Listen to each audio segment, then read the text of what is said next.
আপনি বলেছেন মাযহাব মানা ওয়াজিব। যদি তাই হয় তাহলে আমরা জানি পৃথিবীতে ইমাম মেহেদী ও ঈসা আসবেন। প্রশ্ন হচ্ছে তারা কোন মাযহাবের অনুসারী হয়ে আসবেন? সুন্দর প্রশ্ন করেছে তো, প্রাসঙ্গিক প্রশ্ন, এটা সবারই প্রায় প্রশ্ন আমাদের। বেকুফ, তুমি বুঝো নাই? এটা কেমন কথা হলো?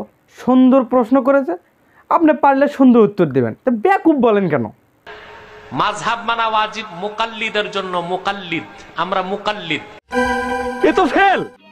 समझ रहे हो आप समझ रहे हो ना। আর ইমাম মাহদী যখন আসবেন সে থাকবে মুজতাহিদ।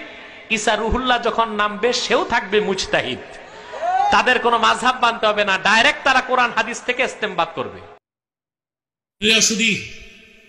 প্রশ্ন এসেছে, লামাযহাবীরা প্রশ্ন করেছে ঈসা আলাইহিস সালাম কোন মাযহাব মানবেন?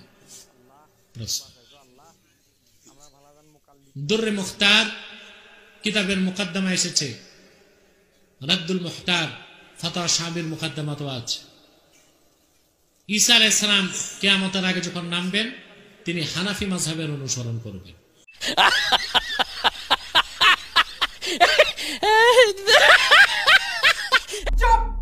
ये सब क्या देखना पड़ रहा है? अच्छा है मैं अंधा हूँ। এটা কি হলো? ঈসা আলাইহিস সালাম কিয়ামতের আগে যখন নামবেন তিনি হানাফি মাযহাবের অনুসরণ করবেন। এটা তো একদম চিটিংবাজি। এই কিছুক্ষণ আগেই বললেন। আর ইমাম মাহদী যখন আসবেন সে থাকবে মুজতাহিদ। ঈসা রুহুল্লাহ যখন নামবে সেও থাকবে মুজতাহিদ। তাদের কোনো মাযহাব মানতে হবে না, ডাইরেক্ট তারা কোরআন হাদিস থেকে ইস্তেমবাদ করবে। আর এখন আবার বলতেছেন হানাফি মাযহাব মানবে। একই আলেমের দুই ফতোয়া নেট দুনিয়াতে, আমি কোন পথে যাই কোন দিকে যাই পড়ুছি ধাঁধাতে। এক জায়গায় বলবেন যে ইমাম মাহদী ঈসা আলাইহিস সালাম, এরা কোনো মাযহাব মানা লাগবে না, তারা মুজতাহিদ, তারা কোরআন ও সহিহ সুন্নাহ অনুযায়ী তাদের আমল করবে। আর এক জায়গায় বলছেন, এখন বলছেন যে তারা হানাফি মাযহাব মানবে, মানে চিটিংবাজি। আসলে বলতে চাই মানুষ এখন অনেকটাই সচেতন। এরকম মন গড়া পেট পূজার জন্য কথা বলে মানুষকে আর মোটিভেশন করতে পারবেন না।